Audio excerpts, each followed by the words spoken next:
Hi there, Sanbonani Molweni. Welcome to Fix Channel. If you're here, please subscribe before the end of the video. For signing, thank you for your love and support. I appreciate you. LaConco versus Makhumalo. If le beef esho abantu ikhona ngempela, mina ngibona ukuthi ibuya kuma characters abo bobabili. LaConco no Makhumalo, they follow same footsteps. Makhumalo ulapha ku-radio, LaConco ubuya ku-radio. Makhumalo uhamba ama-events amaningi ebizwa as a guest speaker, LaConco wenza into efanayo. Makhumalo ukwisithembu, LaConco ubuya kwisithembu. So i-competition yabo ingavela lapho. Mhlawumbe ke nanokuthi ke LaConco umngani noma yini.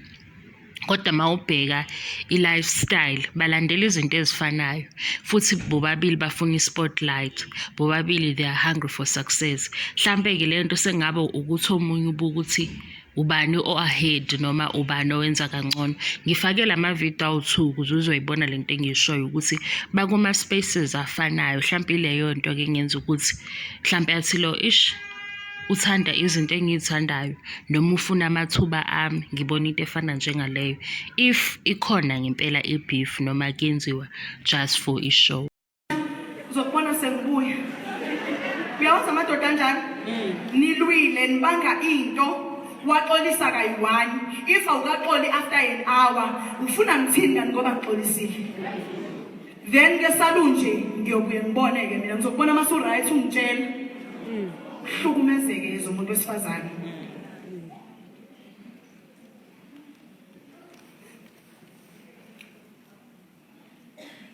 Kuzoba nezizathu ezokwenza ukuthi umuntu athi ngifuna isithembu azokuchazela as the first wife, or anginakoshadi nje uyajola naye athi ngizothatha isithembu mase mina ngithatha unkosikazi ngizoqala ngawe ngilandele ngomunye, and then you ask him iziphi izizathu zakho.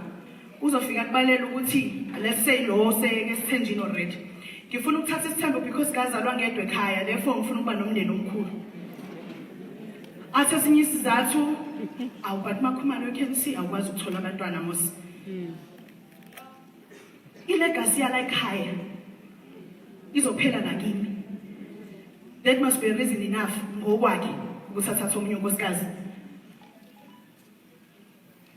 And then uthule umuntu osifazana ubukela ukuthi okay, kusho ukuthi njengoba lento itholakala esengila ngaphakathi uthi angikwazi ukuthola abantwana. Kusho ukuthi kumele kwenzeka lento. Hayi ngeke ngishayela isixaxa bra. Angiphume ngingena uzothola abantwana. The problem is i-guarantee ukuthi uzobathola ayikho.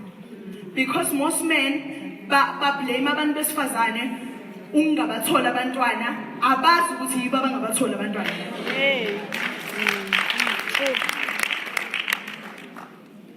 Yini ekumele umuntu nje meqala ezokuchazela ngifuna ukuthatha isithembu uyibukisise kahle. Ithini vision yakhe? Kumele abe ne-clear vision. Ungabi indoda ethi nje because I afford then ngizothatha omunye unkosikazi. Most men namhlanje indoda nendoda enemali amaningi hayi wonke. Mangasabekwe labe u10, mhlawumbe 8 out of 10 ifuna ukuthatha isithembu because I feel like ngivalelekile, imali yami iningi kakhulu. Engazuthi ngaba nemize eminingi. Ayikho leyo nto.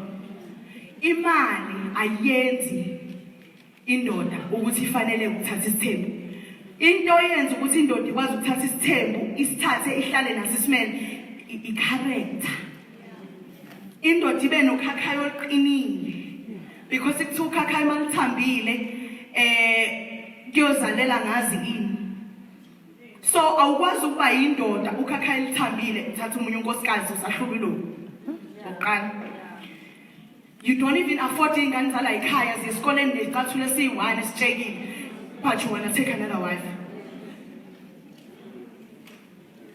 Usahluleka ukuthi la ekhaya sizizwe nje ukuthi siba la ekhaya sonke siyalingana, but you want to take another wife. Kusho ukuthi vele kuzoba ne-inequality la ekhaya. Uthembeke kangakanani? Are you loyal? Singakuthemba yini? Uphuza utshwala every day uzokwazi ukuthatha isithembu uhlale nabafazi ukhohle ukuthi bawuye kamabani namhlanje. Uhlula ukukhombisa mina uthando the way ngikufuna ngakhona, but uzothatha omunye unkosikazi ukwazi ukumbonisa uthando. Kusho ukuthi kuncipha kwayilo lami. Sengizoma nengiride nje ngoba zibalekile lento engizibhalela bese ngiyahlala phansi. You need to be able to support your wife if uzoba nesithembu. If so unaso ba support bonke. Make sure ukuthi uyaba-empowerisha kwi-relationship noma yini noma i-friendship ongena kuyona mawuphume nento. If ukwi-friendship ne-relationship engakukhokheli ngalutho, phuma lapho sathana. You must benefit, there must be a change in your life. Uma kukhona into engenile entsha. Akuzona zonke izipho ozozilwa ezindoda ngoba uma ufuna ukulida ubheka phansi ngoba kuyona yonke into oyinqoba ngokulwa. Awuforce izinto. Be considerate of other people's feelings. Ukuthi uyafuna kusho ukuthi yenza. Ukuthi you can kusho ukuthi you must. You lose power to gain power. So if ufuna ukuwina kusasa kulide wena amandla akho maswezwe engathi aphelile because neBhayibheli le walahlekelwa uphilo ukuze azuze ukuphila. Siyazi ukuthi ke sisaba society, sisaba ama-in-laws, sisaba abantwana bethu nani. It's very important ukwazi ukuthi bonke labantu basempilweni yakho. If ufuna ukuthatha i-decision yokuthi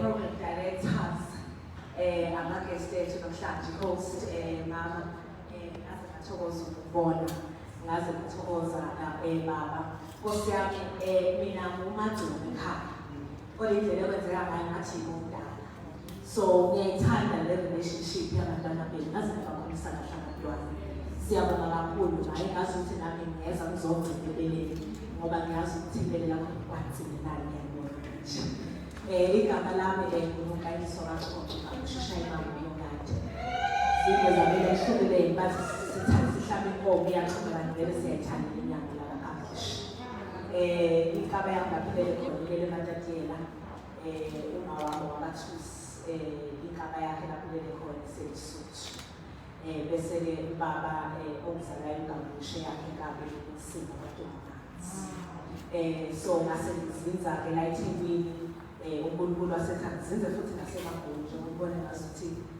bengulana thola ukuthi bebe bathi kahle isithengeni ngathi ukuthi ungathuki ukubona lethebulu ngoba iphalishi iyafuneka yona nami senzana kakhulu kufanele ngihlangise ngiyabonga kakhulu ithuba dadewethu thank you so much so amazing nje umuzwa awufani sona sonke isikhathi mangihlangana kakhulu ngelitshe ayamhlangana ingoza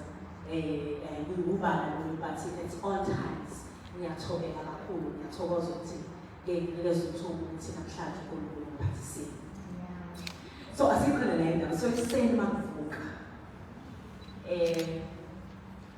I realize ukuthi ngilambile kufanele ngilambe breakfast nosidlo sasekuseni so abangani bami lesithe siyodla nabo isidlo namhlanje omunye ode ukuthi ayefuna house so ufunani ithayela cream bus kanjalo then bese ngiyabuka leli plate ndakama ukuthi kuneqanda kunobhekeke kunesausage nesiko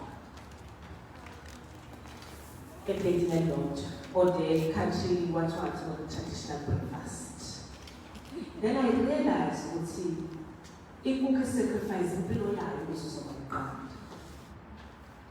isikapho noma inkomo yasacrifice impilo yakhe ukuhlinzeka uzothola sausage steak ingulube yasacrifice impilo yayo uzothola it's breakfast for you bese ngiyafaka in reality bese ngithi sonke njengoba sikuleni sendile yodwa but different sacrifices that ahlukile kodwa kusalayo one way or the other khona sacrifice not specifically umzuzu but how you address it, the kind of driving, whatever, but the sacrifices. And then bese bakhona ke ama different emotions or izinto ezahlukahlukene esingenazo nobedlula kuzo. Ngiyaphuma ukukhuluma noNtsomi lapho ngiyezwa ukuthi yazi ngikhathele nginovalo, it's because isikhathi uma umfundisi ushilo wathi isikhathi esikusona izwe laDurban.